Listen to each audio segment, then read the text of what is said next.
Salam kerahiman. Hari ini pembahasan tema kerendahan hati kita akan baca dari 506. Nasihat Pastor Andras. Sehubungan dengan pendirian kongregasi. Kita semua tahu ya ceritanya di mana Suster Faustina diminta oleh Yesus untuk mendirikan kongregasi yang baru. Menjadi sesuatu tugas yang luar biasa, susah dan tugas yang luar biasa besar. Dia hanya seorang suster biasa di kongregasinya, kongregasi Bunda Maria Berbelas Kasih, tapi Suster Faustina menangkap pesan dari Yesus bahwa dia harus membuat kongregasi baru. Yang awalnya dia katakan nggak mungkin, ini tugas yang luar biasa besar, dia nggak mungkin bisa sanggup melaksanakannya. Tapi karena dia menerima pesan itu dengan sangat jelas, maka dia bilang, saya akan melaksanakannya.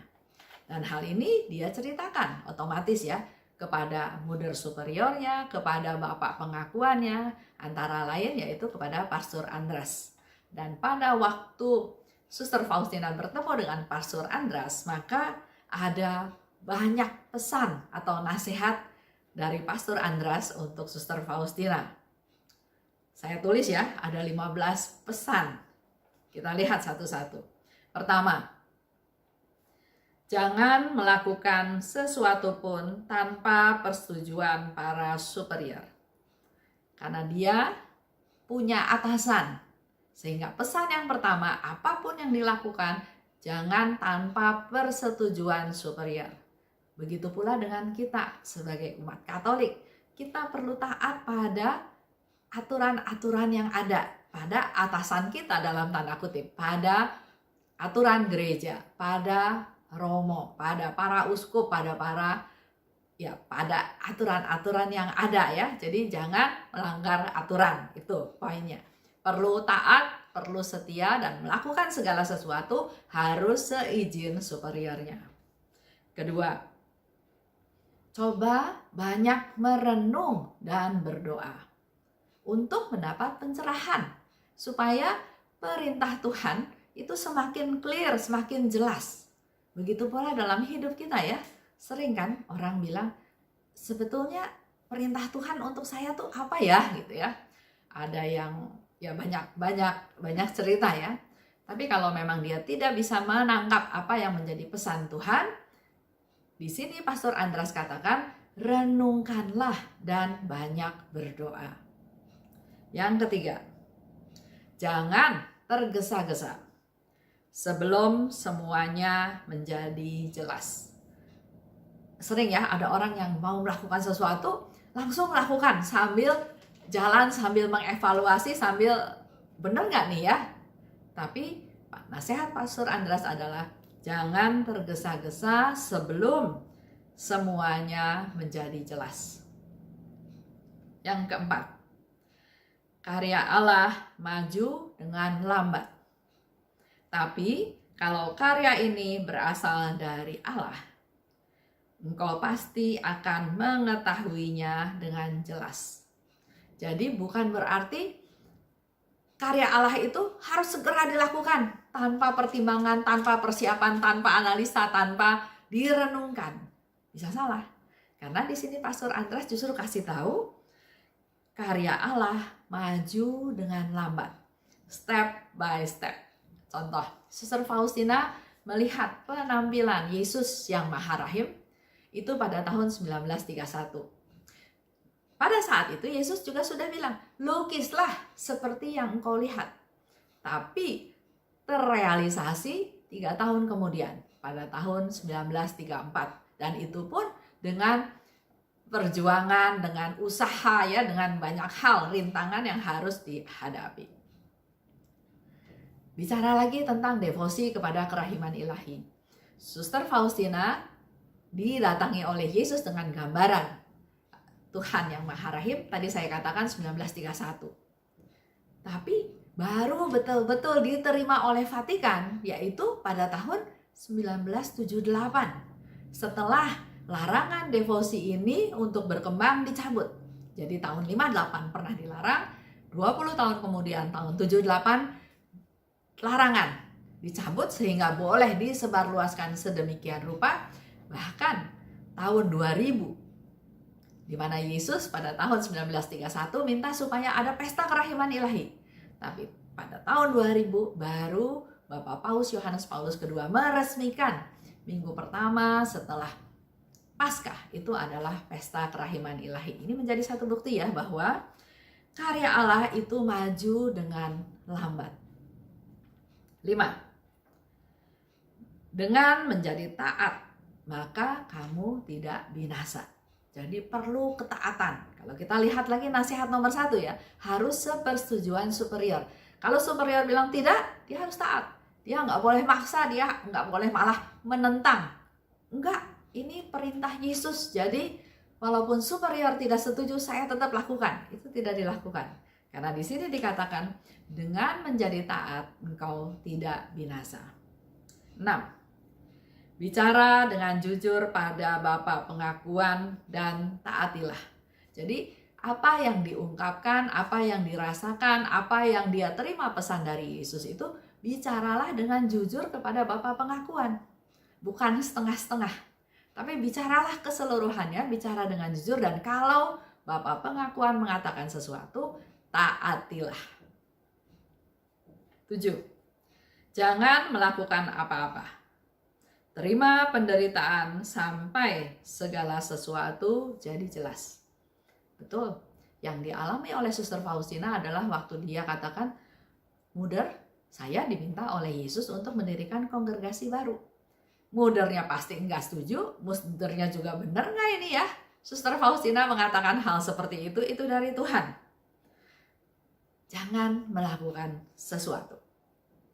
Terima setiap penderitaan yang kamu alami. Tidak dipercaya, dianggap sinting, dianggap barangkali sombong, mau bikin kongregasi baru, siapa kamu? Apalagi Suster Faustina bilang, saya, kata Yesus, akan menjadi santa. Saya ketemu sama Yesus, Yesus bilang begini, Yesus bilang begitu. Banyak yang menghina dia. Nggak mungkin Yesus berbicara dengan kamu yang pendidikannya rendah.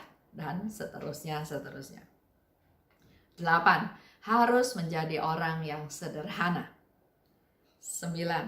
Punya roh ketaatan. Sederhana, punya roh ketaatan, itu menjadi suatu tanda yang baik. Allah tidak akan membiarkan kamu jatuh dalam kesesatan. Kalau kita sederhana dan punya roh ketaatan, maka tidak akan membiarkan kita jatuh dalam kesesatan. Allah tidak akan membiarkan kita jatuh dalam kesesatan. Contoh ya, saya masih ingat cerita ada teman yang ikut gerakan MDM.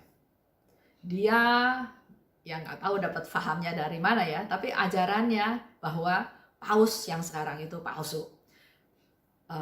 Banyak hal ya yang dia katakan. Kalau kita lihat lagi, saya pernah bilang sama dia, kita ini siapa? Kita umat biasa, kok bisa-bisanya kita menghakimi Bapak Paus bahwa katanya Bapak Pausnya palsu? Ini sudah jelas berbahaya buat dia. Dan hari ini saya mendapat satu pencerahan di mana dia tidak sederhana dan tidak taat. Kita sebagai orang Katolik, kita taat pada ajaran gereja, kita taat pada hierarki gereja, kita taat, juga taat pada perintah Tuhan. Jangan menghakimi, jangan menuduh.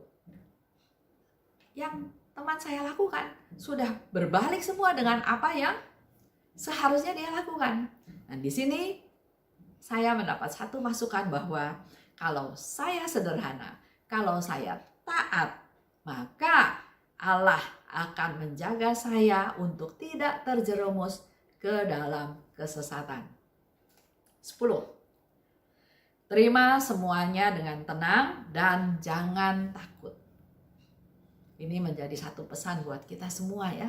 Dengan segala masalah yang kita hadapi, terima. Sudah terjadi, terima. Terima semuanya dengan tenang dan jangan takut. 11. Setia pada kehendak Allah dan laksanakan. Kita pergi ke gereja. kita mendengarkan firman Tuhan, kita baca kitab suci setiap hari, kita tahu perintah-perintah Tuhan. Yang perlu kita lakukan adalah laksanakan. Bukan cari kesalahan orang lain. Bukan menjelek-jelekan yang kita sendiri juga nggak tahu. Lanjut, 12. Lakukan tugasmu. Tidak peduli betapa itu merendahkan dan melelahkan. Perlu melakukan tugas kita sehari-hari. Sebagai istri, sebagai suami, sebagai orang tua, sebagai anak, sebagai bawahan, sebagai atasan, sebagai teman. Lakukan tugasmu sehari-hari walaupun itu melelahkan dan bahkan mungkin merendahkan diri. Kita mau melakukan segalanya dengan dasar kasih. Ada orang yang bersalah. Kita bisa menegur dia, kita bisa menghukum dia. Tapi ayo kita belajar lakukan dengan dasar kasih. Kalau saya mengasihi dia, maka mungkin yang saya lakukan bukan seperti dulu. Jadi intinya adalah mau berkata, mau melakukan sesuatu, mau berpikir, direnungkan dulu apakah saya mengambil tindakan ini dengan dasar kasih. Kalau dengan dasar kasih, lakukan. Kalau enggak, harus evaluasi lagi. Karena mungkin dasarnya adalah kepentingan diri sendiri. Jadi walaupun merendahkan, walaupun melelahkan, lakukan tugasmu. 13. Selalu pilihlah tempat yang paling akhir. Utamakan orang lain. Kepentingan orang lain lebih penting daripada kita. Sehingga dikatakan selalu pilihlah tempat yang paling akhir. 14. Pandanglah dirimu sendiri sebagai yang terkecil. Orang lain lebih penting. Saya bukan apa-apa, saya bukan siapa-siapa. Orang lain lebih penting. Jadi tempatkan diri sebagai yang terkecil. Dan yang ke-15, jadilah orang yang paling setia kepada Allah. Jadi jangan banding. Saya sudah setia, orang lain itu nggak setia. Saya sudah lumayan. Jangan pernah berpikir seperti itu. Tapi nasihat Pastor Andras adalah jadilah orang yang paling setia. Jadi nggak terlalu perlu bandingan dengan orang lain. Lakukan segalanya dengan kesetiaan sehingga cita-citanya, tujuannya adalah menjadi orang yang paling setia kepada Allah.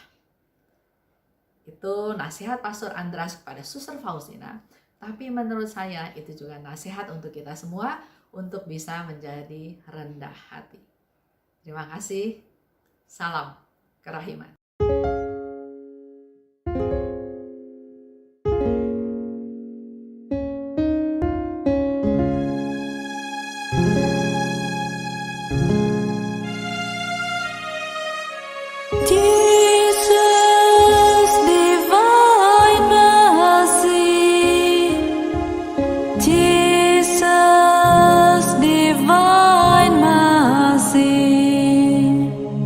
Jesus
that I may sing your praises now and always.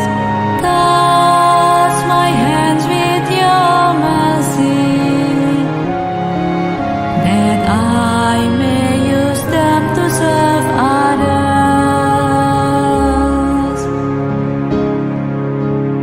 Touch my feet with your mercy, that I